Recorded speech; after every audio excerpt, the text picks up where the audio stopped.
मैं तुझे प्रथम गिनती में गिनाता हूं, देवताओं का आधिपत्य तुझे प्रदान करता हूं, सारे देवों में तू प्रथम गिनती में गिना जाएगा, प्रथम पूज्य माना जाएगा। बस शंकर भगवान ने वर दिया, थोड़ी देर बाद कार्तिकेय महाराज आ गए। कौन आए? जम के बोलो जरा, कार्तिकेय। और कार्तिकेय जी आए और आकर बोले, पिताजी दंडवत करा, प्रणाम करा, साष्टांग करा, मैं परिक्रमा कर कर आ गया। मैंने परिक्रमा करा। अब इधर तो देवता सब सारे देवता मिलकर अक्षत छोड़ रहे गणेश जी के ऊपर, स्वस्ति वाचन हो रहा, लोग प्रणाम कर रहे, नमन कर रहे, लोग आवाज लगा रहे, श्री गणेश जी महाराज की। अब सारी दुनिया में आवाज लग रही गणेश जी। तो कार्तिकेय ने पूछा, माँ ये गणेश जी का जय घोष क्यों हो रहा है? गणेश जी के जयकारे क्यों हो रहे हैं? गणेश जी के लिए इतना जय घोष? तो माता पार्वती ने भगवान शंकर के शब्दों को कार्तिकेय को सुनाया। कार्तिकेय रो पड़े, माँ मैं परिक्रमा कर कर आया, गणेश जी ने केवल आपकी परिक्रमा लगा ली, आपने उसको प्रथम गिनती में मान लिया। माँ उसने बुद्धि का परिचय दिया और मैंने कर्म का परिचय दिया।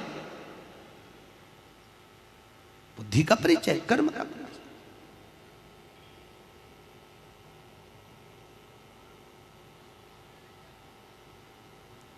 मैंने कर्म कर दिया।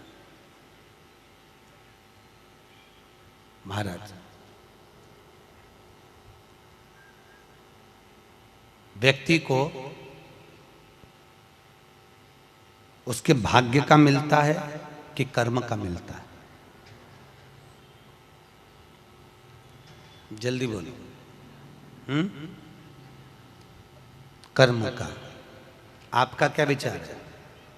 ये लोग तो बहुत दूर बैठे हैं इसलिए इनसे पूछ ही नहीं रही हूं।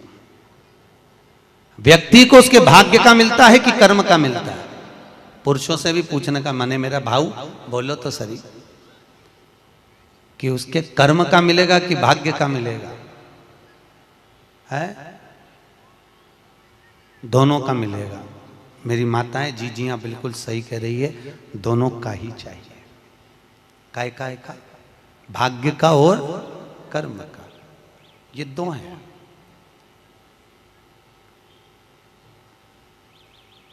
बैंक में एक लॉकर होता है, उस लॉकर में लोग अपनी रकम रखते हैं। बोलो तो सही है गलत?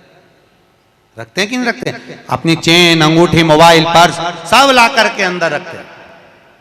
बैंक में लॉकर होता है, लॉकर में रखने के बाद में लॉकर की दो चाबी होती है। कितनी चाबी लॉकर की? दो। एक चाबी तुम्हारे पास, एक चाबी मैनेजर के पास।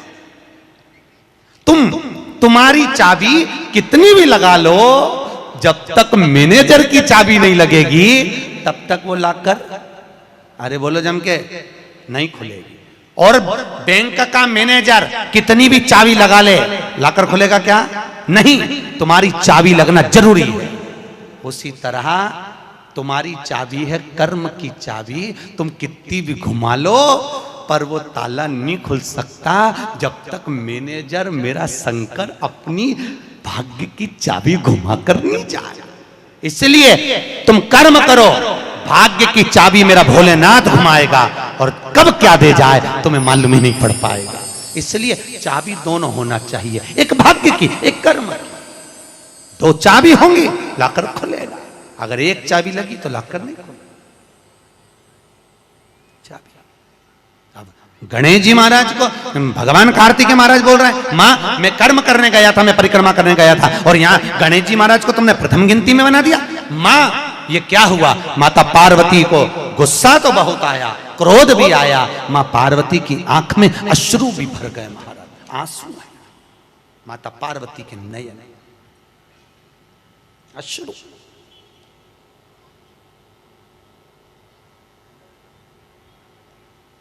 मां खड़ी हो गई। माता पार्वती ने आज खड़े होकर भगवान भोलेनाथ जी से निवेदन करा, आपने अपनी जिंदगी की ये गलती कर दी। क्या गलती? शंकर भगवान पूछ रहे हैं, कौन सी गलती? तुमने गणेश जी को प्रथम गिनती में बना दिया, कार्तिकेय भी तो गया था। अगर कुछ थोड़ा सा आशीर्वाद रखना था तो कार्तिकेय के लिए रखना था, पर तुमने केवल गणेश को प्रथम गिनती में बनाया है, यह तुम्हारी गलती है। तो गणेश जी ने परिक्रमा भी तो करी है। माता पार्वती खड़े होकर शंकर भगवान से बोली, भोलेनाथ मैंने अपनी जिंदगी में आपसे कभी कुछ नहीं मांगा, पर आज तुम्हारी यह पार्वती तुमसे एक वर चाहती है। शंकर भगवान ने कहा, मांग, तुझे क्या चाहिए? पार्वती कहती है, आज के बाद तुम्हारी कभी पूर्ण परिक्रमा ना लगे, आज के बाद तुम्हारी कभी पूर्ण प्रदक्षिणा ना हो। पूर्ण नहीं होना चाहिए। कौन ने मांगा? जम के बोलो, पार्वती। शंकर की पूर्ण प्रदक्षिणा माता पार्वती ने कह दिया, भोलेनाथ आज के बाद ना हो, क्योंकि तुम भोले हो, तुम्हारे आसपास कोई घूम लेता है, तुम उसको कुछ भी निकाल कर दे देते हो। होता है, दो बहुएं होती हैं, एक बहू रहती है पूना में, बोलो कहां? मुंबई या पूना, और दूसरी बहू तुम्हारे साथ रहती है। अरे बोलो जम के, एक दूर रह रही है और एक तुम्हारे साथ रह रही है। पर सास को जो साथ रह रही है ना, रोज पूछ रही है ना, वो अच्छी नहीं लगती। वो जो दूर रहती है ना, उसका गुणगान 24 घंटे करती है। ये डोकरियों की आदत भी बुरी, बढ़िया, बड़ी बुरी आदत। जो पास रह रही वो अच्छी नहीं लग रही, जो दूर रह रही ना, वो दिवाली पे आती है, बस दिवाली पे 30 त्योहार पर आती है, और दिवाली पे आते और आके पल्लू वल्लू लेके मम्मी जी मम्मी जी मम्मी जी करके आई आई करके बस 2-4 बार इधर उधर घूमेगी और सास इतनी खुश हो जाएगी, तुरंत अंगूठी निकाल के चुपचाप रख ले।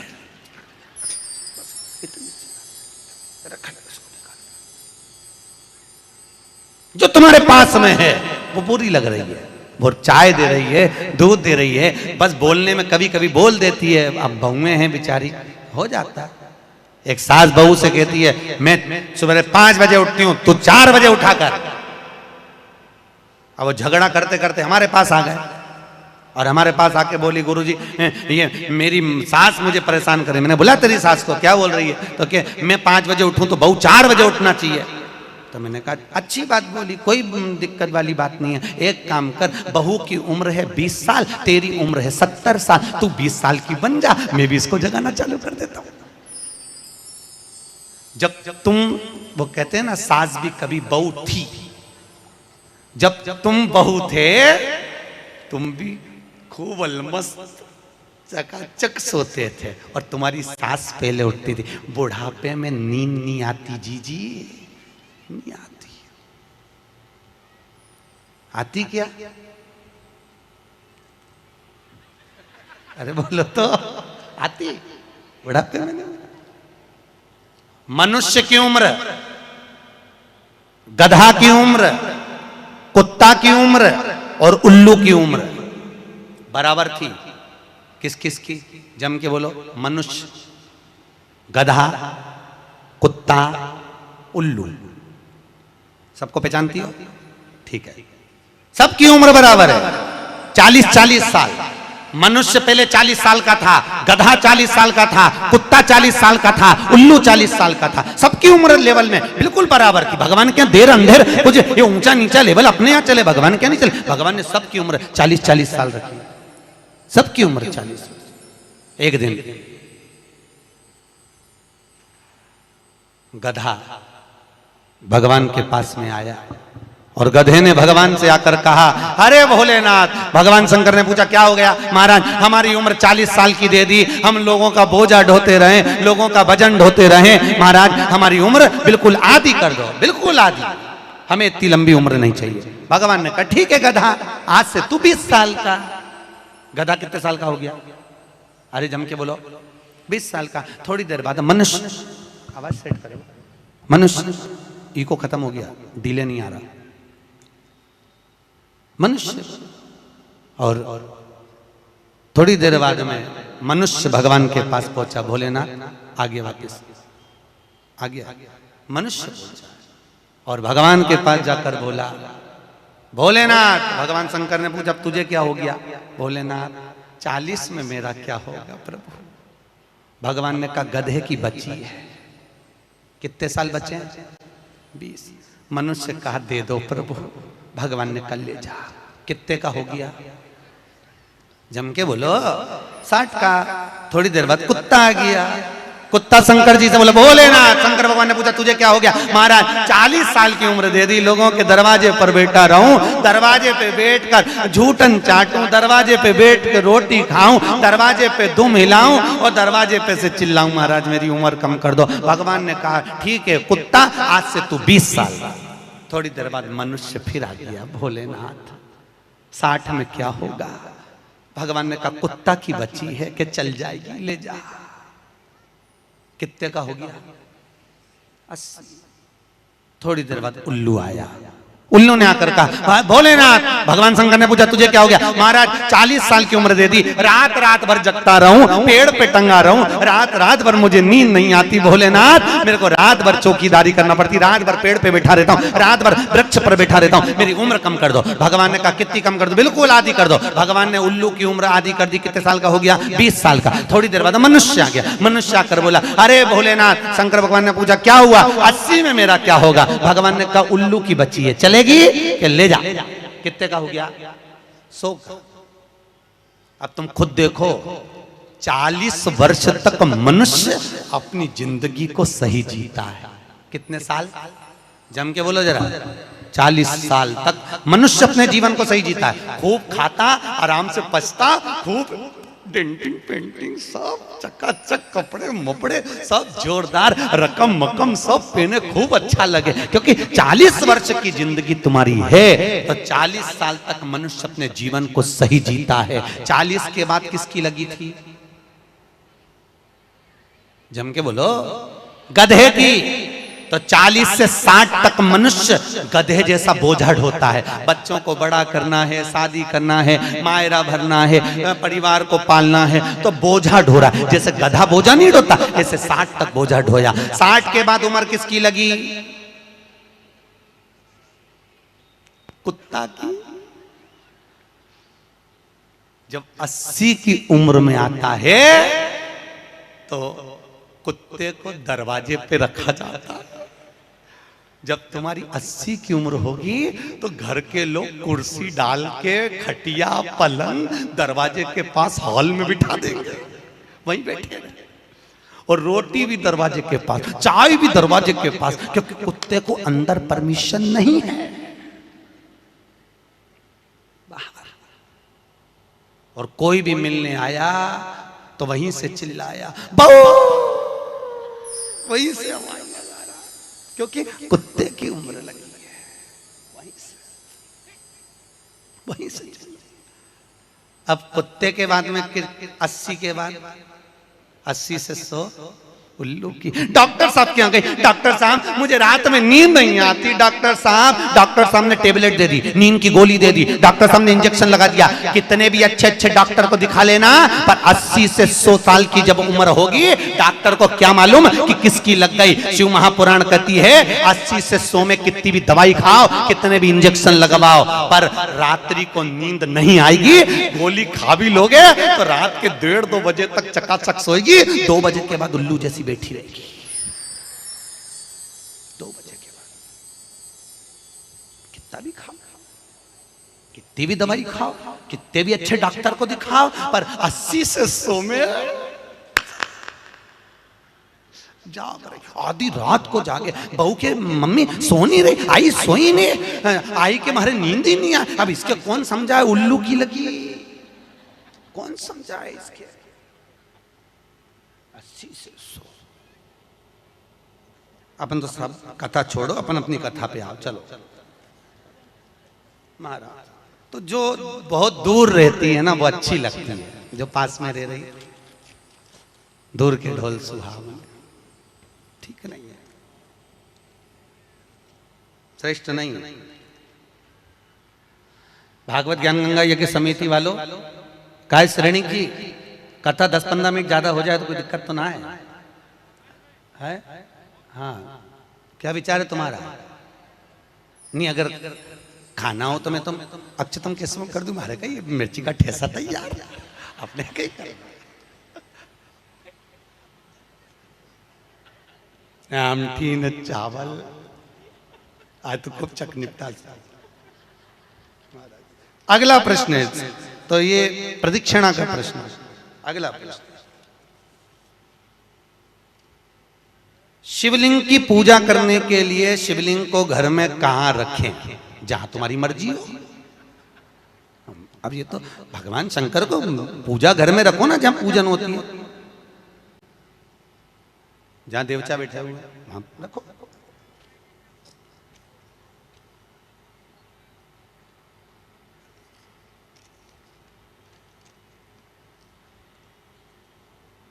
पीपल के पेड़ को सोमवती अमावस्या के दिन 108 फेरी क्यों लगाई जाती है? वाह, बहुत बढ़िया। हमने तो नहीं की कि लगाओ, अब तुम्हारा मन है 108 लगाने का। याद रखना, पीपल के वृक्ष की परिक्रमा करने से वैभव बढ़ता है, आंवले के वृक्ष की परिक्रमा करने से लक्ष्मी बढ़ती है। याद रखिए, तुलसी की परिक्रमा करने से सौभाग्य बढ़ता है। अब 108 मन का लगाओ, चाहे 208 लगाओ, 216 लगाओ, ये आपके ऊपर है। यहाँ आपका भाव होना चाहिए कि हम भगवान को कैसे रिझाएं, कैसे रिझाएं, ये आपका भाव है। उसका फल क्या है? तो उसका फल वैभव प्राप्ति का है, धन प्राप्ति का, यश प्राप्ति का। आप जितनी लगा,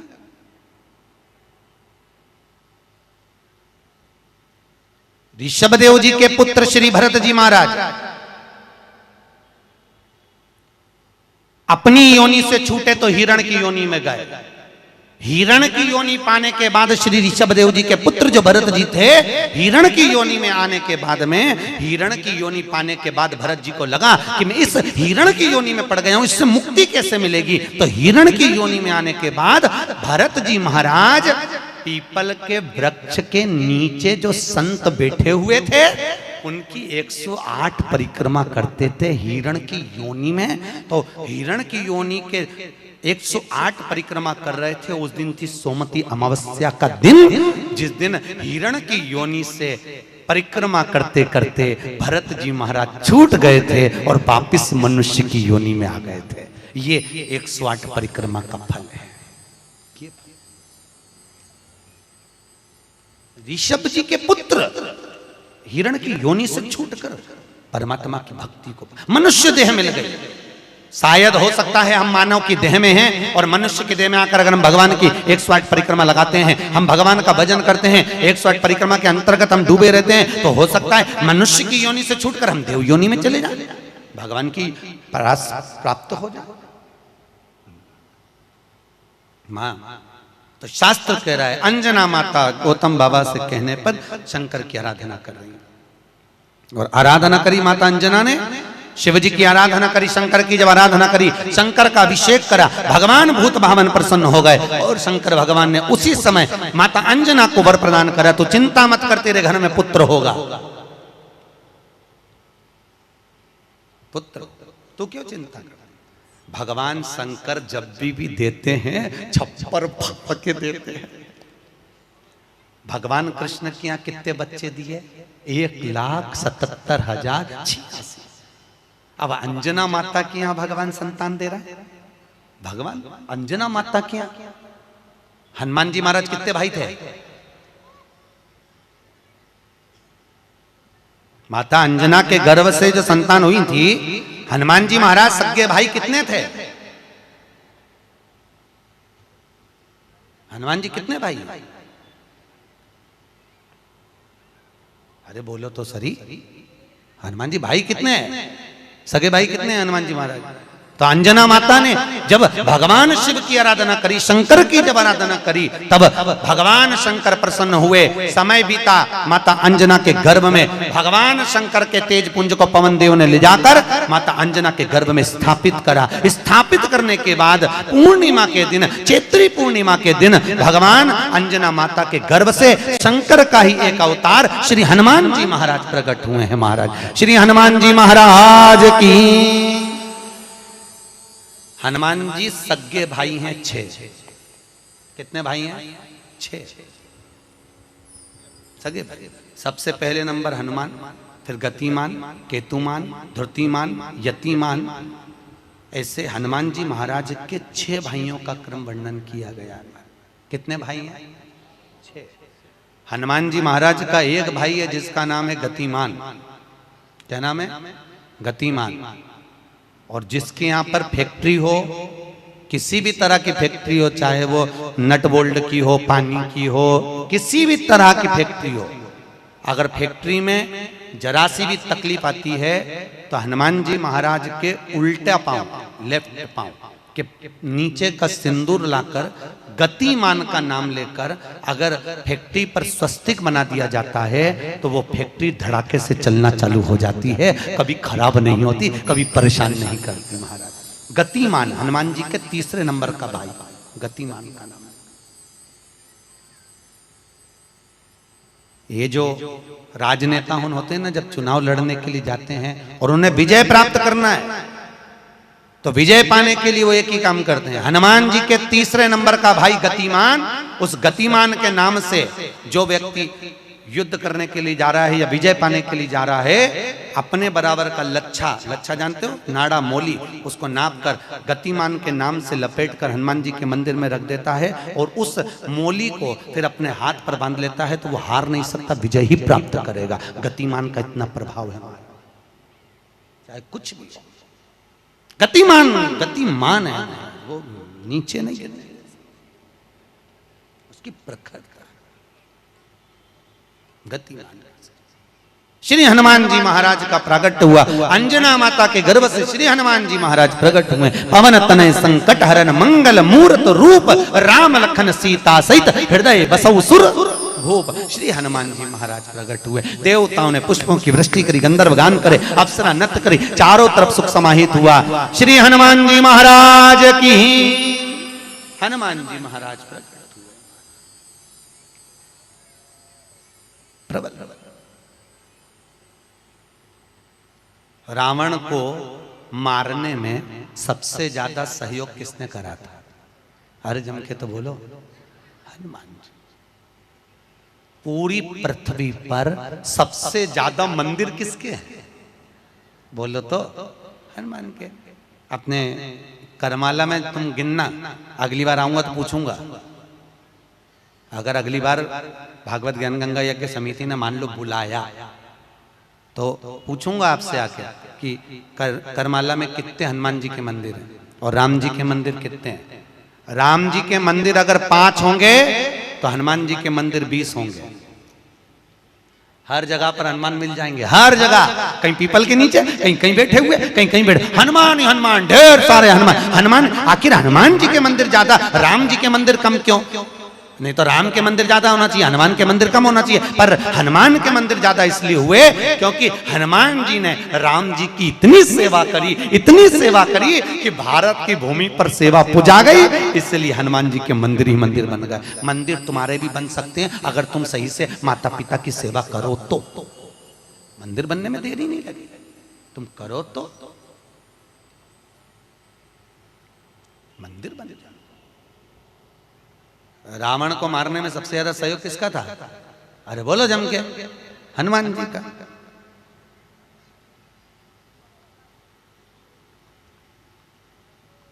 राम जी ने रावण की नाभि में बाण मारा था कि नहीं मारा था? अरे बोलो जम के, क्या था नाभि में? अमृत। तो जब रावण की नाभि में राम जी महाराज बाण मार रहे हैं तो रावण क्यों नहीं मर रहा? मर जा रावण, क्योंकि नाभि में अमृत है, वो तो सूख चुका है, मरे ना। फिर मरता क्यों नहीं है राम? क्यों नहीं मरा रावण? राम जी से 10 मुख हो गए फिर भी नहीं मर पाया, फिर तैयार। फिर विभीषण कह रहा है कि ये रावण की नाभि में अमृत है, मारो। और राम जी बाण पर बाण छोड़ रहे हैं तो रावण नहीं मर रहा, धराशायी होकर नहीं गिर रहा, वहीं की वहीं खड़ा है, स्थिर की स्थिर, मरने को तैयार ही नहीं है। ये भी बड़ी विचित्र सिचुएशन है, मर ही नहीं लिया। चिंता लग गई हनुमान जी को युद्ध देखते देखते। हनुमान जी महाराज समझ गए जरूर कोई बात है जिससे ये रावण नहीं मर गया। भगवान ने इतने बाण छोड़ दिया नाभि में, विभीषण करे नाभि में मारो, नाभि में ही भगवान मार रहे हैं तो भी नहीं मर रहा। हनुमान जी महाराज ने देखा युद्ध अपनी जगह चलता रहेगा, हनुमान जी गए लंका के अंदर पहुंच गए। एक पंडित जी का रूप रखा, संत का रूप रखा, गुरु का रूप रखा और ब्राह्मण का रूप रखकर हनुमान जी अंदर आए लंका में। और लंका में सब लोगों के हाथ देखने लगे, हाथ दिखाओ, अब सही सही बताया, हनुमान तो हनुमान, सबका भाग्य बता रहे। इतने में मंदोदरी के पास खबर पहुंच गई कि लंका में कोई ऐसा विद्वान पंडित आया है जिसको हाथ दिखा तो भाग्य बताता है। मंदोदरी निकल कर बाहर आ गई। मंदोदरी ने आकर कहा, ब्राह्मण देवता मेरा हाथ देखकर बताओ कि मेरा भाग्य क्या कहता है। इतने में हनुमान जी ब्राह्मण के रूप में थे।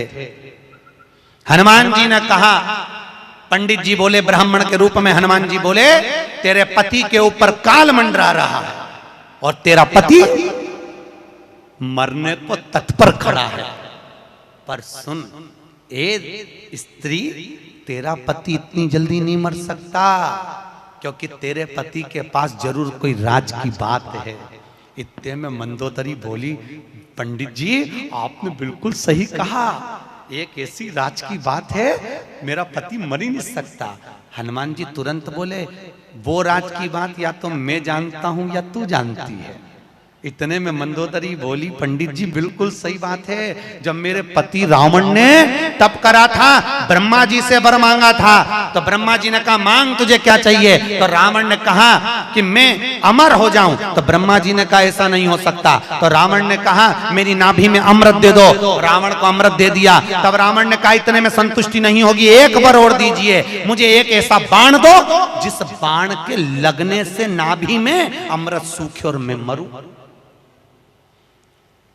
मंदोदरी ने कहा मेरा पति जब तप कर कर आया था, उसको ब्रह्मा जी ने एक बाण दिया था, वो बाण मेरे पति ने मुझे लाकर दिया था। उस बाण को मैंने, जहां मैं शयन कक्ष में सोती हूँ, उस कमरे में मैंने दीवार के अंदर एक खंबे में चुनवा दिया है, सीमेंट से पक्का करवा दिया, वो किसी को मिलेगा ही नहीं। हनुमान जी अपने असली स्वरूप में आए, दीवार तोड़ी और बाण निकाला, राम जी को दिया, राम जी से अब मारो, और जो बाण लगा तब जाकर वो रावण मरा, तब जाकर मरा। नहीं तो राम जी बाण मारते रहते, रावण चकाचक खड़ा रहता, हंसता।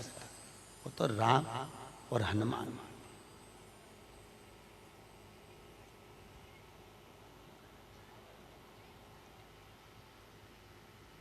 रावण न मरेगा मेरे राम के बिना, और राम न मिलेंगे हनुमान के बिना। श्री राम जय जय राम, श्री राम जय राम। भगवान राम जी महाराज आनंद में विराजमान महाराज, इसलिए भगवत भजन का स्मरण है, भगवत नाम का श्री हनुमान महाराज। अरे पवन तनय संकट हरन, मंगल मूर्ति रूप, राम लखन सीता सहित हृदय बसौ सुर। भगवान श्री हनुमान जी महाराज सहज नहीं, हनुमान जी महाराज आनंद में स्थापित हुए, विराजमान हुए। कुछ समय बीतता है महाराज, और उस समय की अनुकूलता में भगवान तुमरुका जी चंचुला देवी को भगवान शंकर के नंदन वन भ्रमण की चर्चा करते हैं। भगवान शंकर माता पार्वती के साथ में काशी घूमने के लिए गए। माता पार्वती अकेली बैठी हुई थी, शंकर भगवान को जाना पड़ा कोई काम से। पार्वती जी बोली मैं अकेली क्या करूंगी भोलेनाथ। शंकर भगवान ने कहा पार्वती तेरे एकांत को मिटाने के लिए तू इस वृक्ष से, सामने अशोक का वृक्ष था, इस वृक्ष से जो मांगेगी वो तुझे मिल जाएगा। पार्वती जी ने अपने शोक को दूर करने के लिए, एकांत को दूर करने के लिए अशोक के वृक्ष से एक अशोक सुंदरी को प्रकट करा। शंकर भगवान की 6 नंबर की लड़की है अशोक सुंदरी। थोड़ा आवाज बढ़ाओ, रिटर्न की। अशोक सुंदरी भगवान शंकर के 6 नंबर की लड़की अशोक सुंदरी। अशोक सुंदरी प्रकट हुई। भगवान शिव ने आनंद स्थापित कराया। समय आया, आगे जो वर्णन आया भगवान भूत बामन भूतेश्वर भगवान शिव 12 ज्योतिर्लिंग की कथा का स्मरण कराते हैं। 12 ज्योतिर्लिंग की कथा यहाँ पर प्रारंभ होती है महाराज। 12 और 12 ज्योतिर्लिंग की कथा का स्मरण कराया।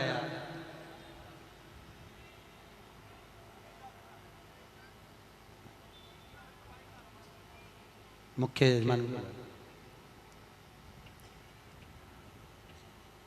यजमान श्रेणिक जी के पुत्र है ना, उनको बुला लिया।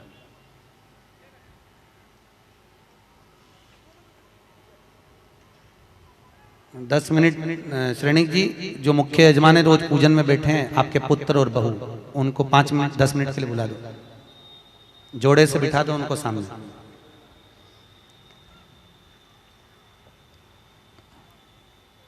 जोड़े से बिठा दो, कहीं पे भी, यहीं सामने बिठा दो। भगवान 12 ज्योतिर्लिंग की कथा का स्मरण कराते हैं महाराज। श्री तुमरुका जी चंचुला देवी से कहते हैं, चंचुला ये 12 ज्योतिर्लिंग की कथा है जो अखंड सौभाग्य को देने वाली है, लक्ष्मी की वृद्धि करने वाली है, सुख समृद्धि देने वाली है, कार्य में उन्नति देने वाली है, उत्तम फल की प्राप्ति कराने वाली है, वंश की वृद्धि कराने वाली है और हर कार्य में सफलता प्रदान करने वाली 12 ज्योतिर्लिंग की कथा है महाराज। चंचुला देवी कहती है महाराज वो 12 ज्योतिर्लिंग की कथा हमें श्रवण कराएं। भगवान शंकर ने अपनी जटा में से बेलपत्र को निकालकर अपने हाथ में रखा है और हाथ में बेलपत्र लेकर भगवान शंकर 12 ज्योतिर्लिंग की कथा का रसस्वादन ग्रहण करते हैं। प्रथम एक बार चंद्रदेव को अपनी काया का अभिमान हुआ, काया के अभिमान से चंद्रदेव बड़े प्रखर हुए और अपनी केवल एक धर्मपत्नी रोहिणी पर ध्यान देते थे, बाकी की पत्नियों पर ध्यान नहीं दिया। सारी धर्मपत्नियों ने जाकर दक्ष प्रजापति से विनती करी। दक्ष ने चंद्रदेव को समझाया, चंद्रदेव तुम मान जाओ, अपनी काया का अहंकार ना करो।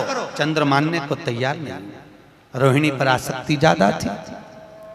एक दिन दक्ष प्रजापति ने श्राप दे दिया, अरे चंद्र मैंने अपनी इतनी बेटियां तुझे ब्याही और उसके बाद भी तू केवल एक कन्या पर ध्यान देता है, अपनी धर्मपत्नियों पर ध्यान नहीं दिया। मैं तुझे श्राप देता हूं, तेरा शरीर टपक टपक कर गिरे, तुझे क्षय रोग हो जाए। क्षय शरीर टपक टपक कर नीचे गिरने लगा महाराज। चंद्रदेव इधर उधर भटकते हुए देवऋषि नारद के पास पहुंचे। नारद जी महाराज अपनी मस्ती में भगवत भजन में लगे हुए थे महाराज। नारायण श्रीमन नारायण, नारायण श्रीमन नारायण, नारायण श्रीमन नारायण। गाइए, सब गाइए। नारायण श्रीमन नारायण, ओ नारायण श्रीमन नारायण, नारायण श्रीमन नारायण, नारायण श्रीमन नारायण, ओहो नारायण श्रीमन नारायण, नारायण श्रीमन नारायण, नारायण श्रीमन नारायण, नारायण श्रीमन नारायण, ओहो नारायण श्रीमन नारायण, नारायण श्रीमन नारायण, नारायण श्रीमन नारायण, नारायण श्रीमन नारायण, नारायण श्रीमन नारायण, हे नारायण श्रीमन नारायण, नारायण श्रीमन नारायण, नारायण श्रीमन नारायण, नारायण श्रीमन नारायण। श्री नारद जी महाराज मिले भगवान चंद्रदेव ने विनती करी, महाराज मुझे काया का रोग हो गया है, कृपा करो। भगवान चंद्र की विनती सुनकर देवऋषि नारद ने शंकर जी का पूजन का विधान बताया। शंकर भगवान प्रकट हुए, चंद्रदेव तुम्हारे काया के रोग को मैं मिटाता हूं, तुम यहाँ पर विराजमान रहना। चंद्रदेव को भगवान ने मस्तक पर धारण करा, सोमेश्वर महादेव के रूप में भगवान शंकर विराजित हुए हैं महाराज। बोल सोमनाथ भगवान की हर हर। अगला वर्णन आया है श्री मल्लिकार्जुन।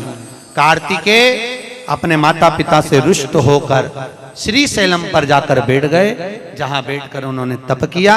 शंकर पार्वती उनको मनाने के लिए पहुंचे। आज भी अगर मल्लिकार्जुन में आप जाकर दर्शन करेंगे तो मल्लिकार्जुन में 2 ध्वजा लगती है, एक सफेद एक लाल। कितनी ध्वजा लगती है? 2, सफेद और लाल। मल्लिकार्जुन का एक नियम है, वो 2 ध्वजा पूरे महीने में कभी नहीं हिलती। हिलती है तो केवल एक अमावस्या के दिन, एक पूर्णिमा के दिन। अमावस्या के दिन सफेद ध्वजा हिलती है और पूर्णिमा के दिन लाल ध्वजा हिलती है। बाकी के समय पर ध्वजा नीचे की नीचे लटकी रहती है, कितनी भी हवा चले पर वो ध्वजा हिलती नहीं महाराज, हिलती नहीं, कितनी भी हवा चले। आज भी शंकर और पार्वती कार्तिकेय से मिलने के लिए श्री शैलम पर आते हैं। श्री शैलम आज भी भगवान आज भी। अब कार्तिकेय जी वहां विराजमान हुए, भगवान शंकर उनसे मिलने के लिए वहां पधारे। मल्लिकार्जुन के रूप में भगवान शिव विराजमान होते हैं। अगला वर्णन आया है महाकाल। दूषण नाम का राक्षस ब्राह्मणों के बच्चों को निचोड़कर उनका रक्त पीता था। भगवान को सब इन ब्राह्मणों ने पुकारा। शंकर भगवान ने कहा इस दूषण को वरे कि ये जब मरेगा इसका रक्त जहां गिरेगा उससे और भी दूषण उत्पन्न हो जाएंगे। तो एक काम करो, भगवान शंकर ने कहा मेरी बहन के पास जाओ। शंकर जी की एक बहन थी, केवल एक बहन शिव जी, जिसका नाम था क्षिप्रिया। क्या नाम था? क्षिप्रिया, जिसको आजकल लोग छिपरा कहने लगे। शिव जी की एक ही बहन थी, क्षिप्रिया। तुम मेरी बहन के पास जाओ और मेरी बहन क्षिप्रिया से कहना कि जब भगवान शंकर अगर दूषण नाम के राक्षस को मारे, जहां जहां उसका रक्त गिरे सारे रक्त को समेट देवे जल के वेग में। क्षिप्रिया ने वैसे ही करा। भगवान